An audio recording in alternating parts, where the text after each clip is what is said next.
আগের ইউনিটে আমরা জেনেছিলাম হচ্ছে লেআউট সম্পর্কে এবং লেআউটের বৈশিষ্ট্য সম্পর্কে। এখন এই ইউনিটে আমরা জানবো যে কেন একটা বিজনেস প্রতিষ্ঠানে লেআউট প্রয়োজন। সো ফার্স্ট অফ অল দেখতেই পাচ্ছ যে লেআউটের গুরুত্ব দেওয়া আছে। এখানে লেআউটের গুরুত্বকে মূলত 5 ভাগে ভাগ করা হয়েছে। সো ফার্স্ট আমরা যেটা সম্পর্কে জানবো সেটা হচ্ছে উৎপাদন নিয়ন্ত্রণ সংক্রান্ত গুরুত্ব, যে লেআউট উৎপাদনের ক্ষেত্রে কি কি গুরুত্বপূর্ণ ভূমিকা পালন করে থাকে। সো ফার্স্ট অফ অল হচ্ছে উৎপাদন প্রক্রিয়ার উন্নয়ন। অবভিয়াসলি তোমার যে লেআউট আছে সেই লেআউটে আমরা জেনেছি যে ট্রান্সফার যে কস্টটা আছে সেই ট্রান্সফার কস্টটাকে কম রাখার জন্য উৎপাদন প্রক্রিয়ার প্রত্যেকটা কাজকে ধারাবাহিক হতে হবে। সো যখন উৎপাদন প্রক্রিয়ার কাজটা ধারাবাহিক হবে তখন তোমার উৎপাদন প্রক্রিয়ার উন্নয়ন এমনি হবে। বা আমরা জেনেছি যে লেআউটের ক্ষেত্রে নমনীয়তা থাকতে হবে, রাইট? সো যখন নমনীয়তা থাকবে তখন কিন্তু হচ্ছে নতুন টেকনোলজিস আমরা ইউজ করতে পারবো, তখন অটোমেটিকলি উৎপাদন প্রক্রিয়ার উন্নয়ন সাধন হবে। এরপর হচ্ছে স্বল্প ব্যয়ে উৎপাদন, যেটা আমরা আগেই বলেছি যে যদি তোমার প্রোডাক্টের ট্রান্সফার কস্ট বা ওই যে উৎপাদন প্রক্রিয়া যে আছে সেটা যদি তুমি উন্নতি সাধন করো তাহলে অনেকভাবে তোমার হচ্ছে কোম্পানির কস্ট কমে যাবে, ট্রান্সফার কস্ট কমে যাবে, প্রোডাকশন কস্ট কমে যাবে। কারণ হচ্ছে তুমি ইজিলি প্রোডাক্টটা উৎপাদন করার কারণে সময়টা যে আছে সেই সময়টাও অনেক কম সময়ে তুমি করতে পারবে।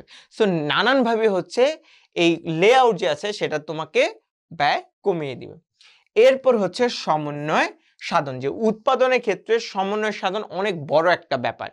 যেমন ধরো অনেক ক্ষেত্রে টিভিতে অ্যাডভার্টাইজমেন্টে দেখা যায় যে চিপস যে আছে সেই চিপস বানানোর জন্য হোল প্রসেসের একটা দিক দিয়ে হচ্ছে জাস্ট আলু দিয়ে দেয়, অটোমেটিকলি সেই আলুটা ওয়াশ হয়ে তারপর হচ্ছে সেটাকে পিল অফ করে তারপর সেটাকে স্লাইস করে ভেজে মশলা ছিটিয়ে অটোমেটিকলি প্যাকেট করে একদম শেষ প্রান্তে হচ্ছে আলটিমেট প্রোডাক্টটা প্যাকেট হয়।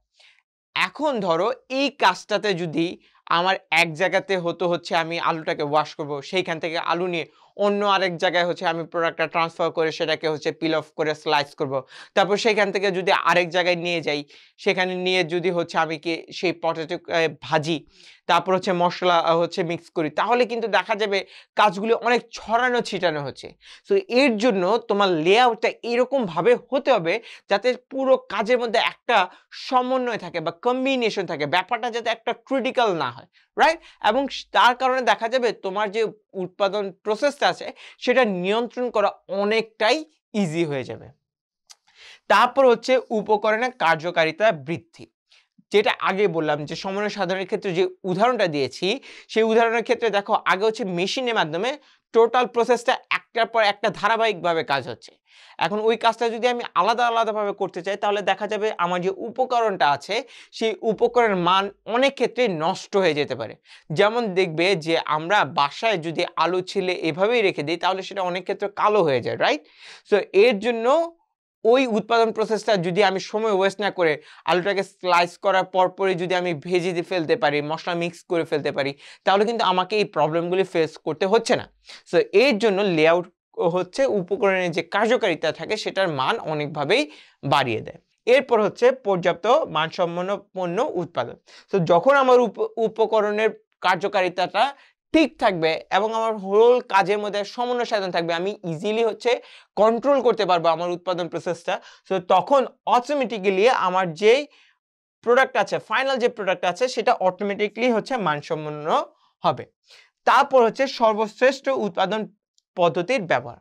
সো আমরা জেনেছি যে উৎপাদন প্রসেসের নমনীয়তা ব্যাপারটা থাকতে হবে, নতুন কোনো টেকনোলজিস আসলেই সেটাকে হচ্ছে আমরা ইউজ করতে পারি।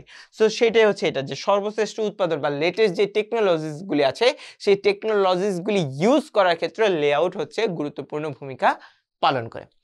এরপর হচ্ছে শ্রমিক সংক্রান্ত গুরুত্ব, যে একজন শ্রমিকের ক্ষেত্রে কি কি হেল্প করে থাকে লেআউট।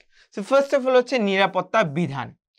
লেআউট অবভিয়াসলি একটা কর্মীর হচ্ছে নিরাপত্তা ইনশিওর করবে, সে যাতে হচ্ছে ঠিকমতো শ্বাস নিতে পারে বা যদি কোনো দুর্ঘটনা হয় সে যাতে ঠিকমতো এক্সিস্ট করতে পারে, এই ব্যাপারগুলি হচ্ছে ইনশিওর করতে হবে। সেই জিনিসটা ইনশিওর করবে কিভাবে? এই লেআউট, যে কোথায় হচ্ছে তাদের এক্সিস্ট থাকবে, ইমার্জেন্সি এক্সিস্ট থাকবে, কোথায় হচ্ছে ভেন্টিলেশনের ক্ষেত্রে বেশি বেশি হচ্ছে ফোকাস রাখতে হবে, বা কোথায় হচ্ছে মেশিনের কারণে গরমের পরিমাণ অনেক বেড়ে যাচ্ছে, সো ভেন্টিলেশন কিভাবে বৃদ্ধি করা যায়। তো এই জিনিসগুলি ঠিক করা হবে হচ্ছে এই লেআউটের মাধ্যমে। এরপর হচ্ছে দক্ষতা বৃদ্ধি।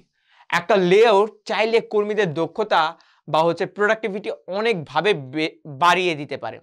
যেমন ধরো গার্মেন্টস ফ্যাক্টরিতে যখন একটা প্রোডাক্ট ফাইনালি প্রডিউস হয়ে যায় তখন তাকে প্যাকেট করার আগে হচ্ছে আয়রন করা হয়, এবং আয়রন করার জন্য কিন্তু বিশাল বিশাল টেবিল থাকে।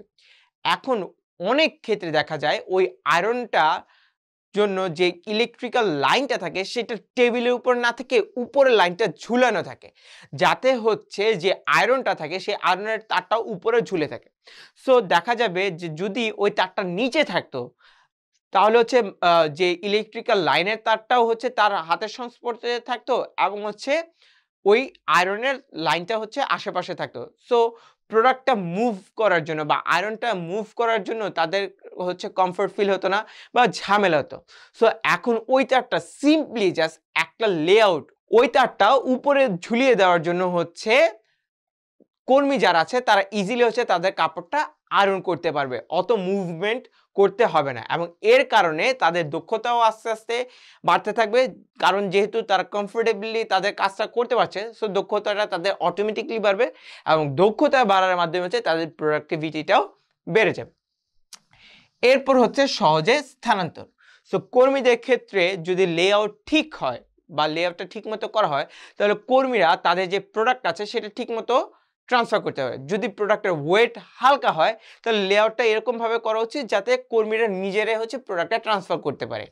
আর যদি প্রোডাক্টের ওয়েট একটু বেশি হয় তাহলে এরকমভাবে লেআউট করতে হবে যাতে মেশিনের মাধ্যমে প্রোডাক্টটাকে এক জায়গা থেকে আরেক জায়গায় কর্মীরা ইজিলি নিতে পারে। এরপর হচ্ছে কার্যমান বৃদ্ধি। সো কর্মীরা যখন হচ্ছে এই নিরাপত্তা পাবে, তারপর হচ্ছে তাদের যে কার্য পরিবেশ আছে সেটা যদি যখন উন্নত হবে তখন এই জিনিসগুলির কারণে অটোমেটিকলি হচ্ছে তাদের কার্যমান কি বৃদ্ধি পাবে, অর্থাৎ প্রোডাক্টিভিটি বৃদ্ধি পাবে।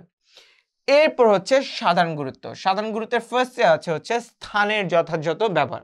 তো লেআউটের ক্ষেত্রে অবভিয়াসলি আগেই বলেছি বৈশিষ্ট্যের ক্ষেত্রে এর একটা অন্যতম বৈশিষ্ট্য হচ্ছে যে স্থানগুলি আছে সেই স্থানের বৈশিষ্ট্য, সেই স্থানের ব্যবহারটা যাতে সর্বোচ্চ পরিমাণে হয়।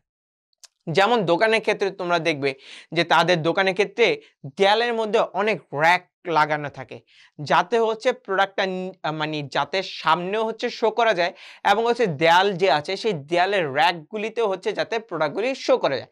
তাহলে দেখা গেল হচ্ছে তাদের ভার্টিক্যাল যে স্পেসটা আছে সেই ভার্টিক্যাল স্পেসটা হচ্ছে তারা ইজিলি ইউজ করতে পারছে হরিজন্টাল স্পেসগুলির সাথে।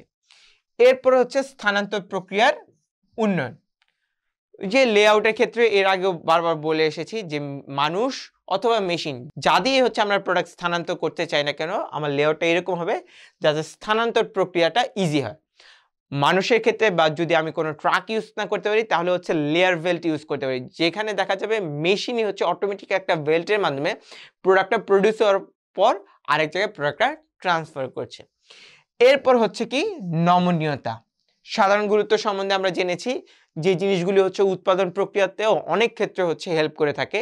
যে লেআউট হচ্ছে নমনীয়তার ক্ষেত্রে নতুন টেকনোলজিস বা বিন্যাস যে আছে সেটাকে নতুনভাবে সাজাতে সহায়তা করবে।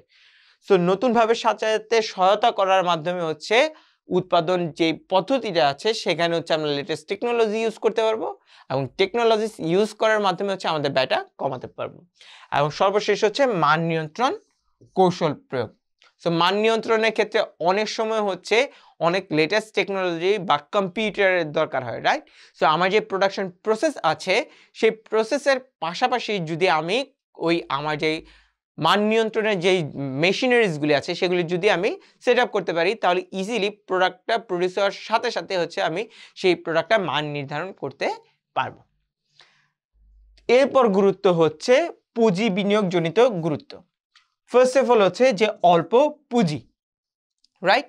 সো তোমার বিজনেসে যদি ইনভেস্টমেন্ট কম থাকে তাহলে দেখা যাবে লেআউটটা তোমাকে এরকম ভাবে করতে হবে যাতে তোমার কস্ট কম হয়, এবং কস্ট কম হলে তুমি অল্প পুঁজি দিয়ে হচ্ছে তোমার টোটাল যে লেআউটটা আছে সেটাকে সাজাতে পারবে। এরপর হচ্ছে যন্ত্রপাতির সংখ্যা হ্রাস। তুমি যদি ঠিকমতো তোমার লেআউটটা করতে পারো তাহলে দেখা যাবে অনেক ক্ষেত্রে তোমার যন্ত্রপাতির পরিমাণ অনেক কমে যাবে, এবং যন্ত্রপাতির পরিমাণ যখন তোমার কমে যাবে তখন ইনভেস্টমেন্ট তোমার কম লাগবে, অর্থাৎ অল্প পুঁজিতে তুমি কাজ চালাতে পারবে। এখন কথা হচ্ছে যে কিভাবে যন্ত্রপাতির সংখ্যা কমাবো। ধরো তুমি তোমার প্রোডাক্টটা ট্রান্সফার করার জন্য তোমার প্রোডাকশনটা এরকম ভাবে সাজালে যাতে হচ্ছে প্রোডাক্টটা এক জায়গা থেকে আরেক জায়গায় ট্রান্সফার করার জন্য কোনো মেশিন বা লেয়ার বেল্টের দরকার হয় না। সো মানুষজন ইজিলি হচ্ছে সেই প্রোডাক্টটা ট্রান্সফার করতে পারে। সো সেই ক্ষেত্রে কিন্তু তোমার এই যন্ত্রপাতি যে আছে সেটার সংখ্যা হ্রাস পাচ্ছে, এবং এই সংখ্যা হ্রাস করার কারণে কিন্তু তোমার হচ্ছে কি ব্যয়টা আলটিমেটলি কমে যাচ্ছে। এরপর হচ্ছে তত্ত্বাবধান সংক্রান্ত গুরুত্ব, যে তোমার ব্যবস্থাপনা বা ম্যানেজমেন্টের ক্ষেত্রে লেআউট কিভাবে হেল্প করে। তুমি যদি তোমার বিজনেসের লেআউটটা এরকম ভাবে সাজাতে পারো যে একজন ম্যানেজার যে আছে সে হচ্ছে ইজিলি অনেক জিনিসগুলিকে সে পর্যবেক্ষণ করতে পারে, তাহলে দেখা যাবে যে অনেক জিনিসগুলি ব্যবস্থাপনার জন্য খুব অল্প সংখ্যক কর্মী লাগছে তোমার, রাইট।